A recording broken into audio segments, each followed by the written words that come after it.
और जब मैंने हवारियों की तरफ हुक्म भेजा कि मुझ पर और मेरे पैगंबर पर ईमान लाओ, वो कहने लगे कि परवरदिगार, हम ईमान लाए, तू शाहिद रहियो कि हम फर्माबरदार हैं।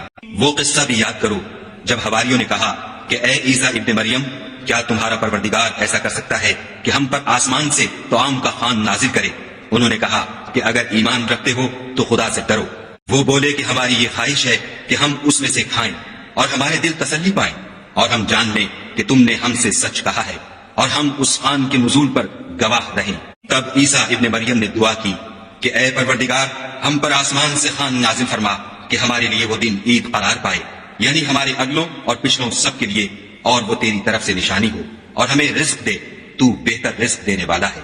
खुदा ने फरमाया, मैं तुम पर जरूर खान नाजिल फरमाऊंगा, लेकिन जो उसके बाद तुम में से कुफ्र करेगा उसे ऐसा अजाब दूंगा कि अहले आलम में किसी को ऐसा अजाब न दूंगा।